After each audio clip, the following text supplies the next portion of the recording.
आज जो जिस तरह से लॉकडाउन किया गया और लॉकडाउन के बाद जो मज़दूरों की हालत हुई पूरे देश के अंदर, अलग अलग राज्यों में हज़ारों लाखों लोग मज़दूर जो भूखे प्यासे पड़े हुए हैं, कोई फुटपाथ पर पड़ा है, कोई किसी फैक्ट्री के बाहर पड़ा है। तमाम उद्योग, तमाम फैक्ट्रियाँ, तमाम कारोबार बंद कर दिए गए और लोगों को निकाल दिया गया।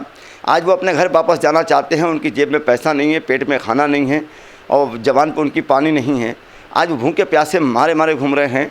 मैं ये चाहता था कि हम लोगों ने मांग भी की कांग्रेस पार्टी ने कि सरकार उनको फ्री में उनके गंतव्य, उनके घर तक पहुँचाए, लेकिन सरकार ने ऐसा कोई कार्य नहीं किया। और जब घोषणा की कि सरकार ने कि हम उनके घर पहुंचाना चाहते हैं, तो एक बार आपको मालूम हुआ कि आनंद विहार में भीड़ लग गई, वहाँ लोगों को लाठी चार्ज करके भगाया गया। दोबारा ये काम किया गया तो उनसे जब ट्रेन में, बस में लोग बैठ गए तो उनसे किराया वसूला किया गया, बल्कि बहुत अधिक किराया वसूल किया गया, जो निंदनीय कार्य है। जिसको हम बुला रहे हैं, ये धोखा है उन गरीब, उन मज़दूरों के साथ में कि उन्हें घर पहुँचाने तक का हमने आश्वासन दिया, उन्हें सहारा दिया, जब वो आ गए तो हमने उनसे किराया वसूल कर लिया। ये धोखा है। हम ये कहना चाहते हैं कि आज इस मुसीबत में वो गरीब का साथ देना चाहिए। जब आप विदेशियों को अपने जहाज़ से, अपने खर्चे से आप बुला सकते हैं, उनके घर तक पहुंचा सकते हैं, तो उस गरीब को, जो गरीब हमारे इस देश का निर्माण करता है, इस देश को खड़ा करने का काम करता है, तो आप उसे नहीं बुला सकते। ये बड़े निंदनीय काम है। इसीलिए हमारी अखिल भारतीय कांग्रेस पार्टी की राष्ट्रीय अध्यक्षा सोनिया गांधी जी ने ये तय किया कि जितने मजदूर हैं पूरे देश में, जहाँ जहाँ अपने घर जाना चाहते हैं, उनका किराया कांग्रेस पार्टी वहन करेगी और किराया कांग्रेस पार्टी देगी। ये एक स्वागत योग्य कदम है। ये एक जनता में सी खुशी की लहर दौड़ गई है और तमाम मज़दूरों में ये एक आशा, एक भरोसा पैदा हुआ है कि आज कांग्रेस पार्टी हमारी सोच रही है। कांग्रेस पार्टी ने सोचा है, जो लोग सरकार में बैठे हैं, जिनकी जिम्मेदारी थी, वो अपनी जिम्मेदारी से बच रहे हैं, उनको अनदेखा कर रहे हैं, नज़रअंदाज कर रहे हैं। ये देश हित में नहीं है। ये कोरोना को रोकने का काम नहीं है। जहाँ 100 मज़दूर इकट्ठे होकर आ रहे हैं, मैं ये चाहता हूँ कि उन मज़दूरों को, उन गरीबों को घर तक फ्री में पहुँचाया जाए। और जो मज़दूर रास्ते में आ रहे हैं, आपने भी देखा, आपने भी दिखाया है, टीवी चैनलों पर दिखाया है कि 1400 किलोमीटर लोग चल के पैदल आ रहे हैं, उनके पैरों में छाले पड़ गए, भूखे प्यासे हैं, पुलिस मार रही है उनको, वो पुलिस या जुल्म भी सह रहे हैं। लेकिन आज मैं ये चाहता हूँ उन सब बातों को भूलते हुए कि जितने मज़दूर अपने घरों पे आ रहे हैं, उनके कहीं ना कहीं स्टॉल लगा के सरकार द्वारा खाने का इंतजाम किया जाना चाहिए, पानी का इंतजाम किया जाना चाहिए और उनको रास्ते में 2 दिन 3 दिन की मोहलत दी जानी चाहिए कि 2-3 दिन में आप अपने घर तक पहुँच जाइए, फिर लॉकडाउन का पालन किया जाना चाहिए।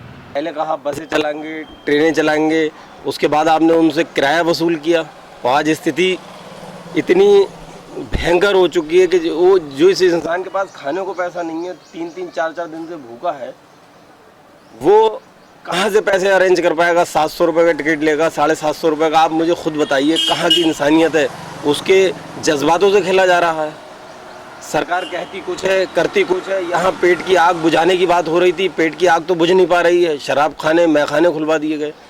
आप कल देख लीजिए सोशल डिस्टेंसिंग कहाँ पर हुई है, किस जगह हुई है। गरीब अगर राशन के लिए लाइन लगा लेता तो उसके ऊपर लाठियाँ बरसाई जाती हैं। ये डिजिटल भारत की उम्मीद करी थी हमने। और शराब की दुकानों पे खुद पुलिस व्यवस्था करा रही है। कहाँ जा रहा हमारा भारत, कहाँ जा रहा हमारा देश, कहाँ जा रहा प्रदेश, कहाँ जा रहा हमारा शहर? आप खुद सोचिए।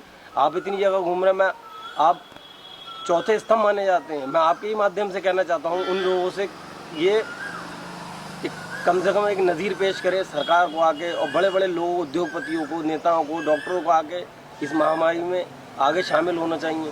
मेरी माननीय मुख्यमंत्री आदित्य योगी नाथ जी से और माननीय नरेंद्र मोदी हमारे जो प्रधानमंत्री जी हैं, उनसे ये अपील करना चाहता हूँ कि जो बड़े बड़े शहरों में हमारे भाई, जो गरीब भाई हमारे फंसे हुए हैं, मज़दूर हमारे भाई फंसे हुए हैं, उनको, जैसे पंजाब हो गया, हरियाणा हो गया, दिल्ली हो गया, यहाँ फंसे हुए हैं, मैं चाहता हूँ, मेरी गुजारिश है कि मेरे माननीय मोदी जी और योगी जी दोनों का पूरा ध्यान है और मैं उनका ध्यान करते हुए ये बताना चाहता हूँ कि साहब, हमारा वार्ड 9 से पार्षद हूँ, हम लोगों का यही एक सुझाव है माननीय आदित्य योगी नाथ जी को कि वो इनको निःशुल्क सेवाएं दें और इनको अपने घर पहुंचाने का कार्य करें।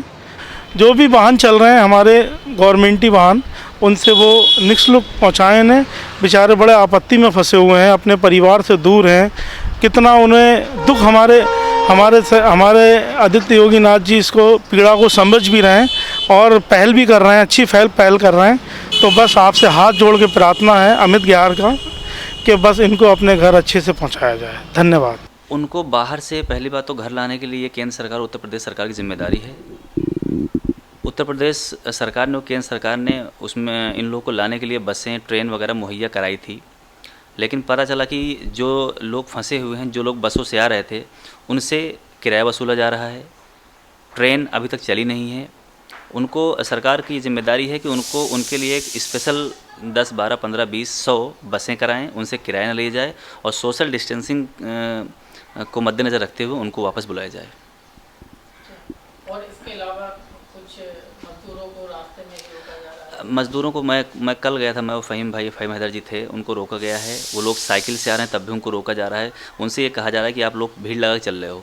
हम सरकार से ये पूछते हैं कि अगर मज़दूर भीड़ लगा रहा है या राशन कोटे पर भीड़ लगा है तो सोशल डिस्टेंसिंग का पालन नहीं हो रहा है। लेकिन जो शराब की दुकान ये खुल रही है, क्या सोशल डिस्टेंसिंग का पालन है ये? तो सरकार की ये जिम्मेदारी है कि सोशल डिस्टेंसिंग का पालन करवाएं। हम लोगों से भी करें, हम लोग भी करेंगे, और जो लोग बाहर फंसे उनको अपनी सुविधाओं के अनुकूल वापस बुलाएं। हमने टीवी के माध्यम से, अखबार के माध्यम से भी ये देखा है कि जो हमारे देश के गरीब मजदूर जो हैं अपने घर जाना चाह रहे हैं, उनसे किराया भी वसूला जा रहा हैगा। ये बड़ी गंभीर बात हैगी और ये बहुत बड़ी सरकार की असफलता हैगी।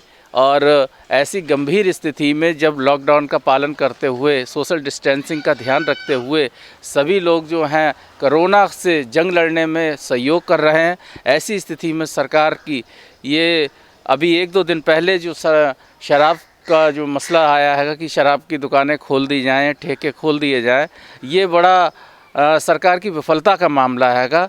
सरकार को ऐसी ठोस नीतियां बनानी चाहिए जिससे देश के अंदर रहने वाले सभी लोगों को सुरक्षा मिल सके, उनकी ज़रूरतें पूरी हो सके, और जो व्यक्ति एक स्थान से अपने घर जाना चाहते हैं उनके लिए भी जो है ऐसा साधन उपलब्ध कराने चाहिए, चाहे ट्रेन के माध्यम से, चाहे बसों के माध्यम से उनको पहुंचाना चाहिए, क्योंकि ये बड़ा ही गंभीर मामला हैगा। तमाम लोगों को तमाम दिक्कतें हो रही हैं। ऐसे में हम सरकार से यही अपील करते हैं, बहुजन समाज पार्टी यही अपील करती है कि सरकार सभी वर्गों का समान रूप से ध्यान रखे और इस कोरोना की जंग को हम लोग सब साथ मिलकर लड़ेंगे, तभी हम इस पर जंग हासिल कर पाएंगे।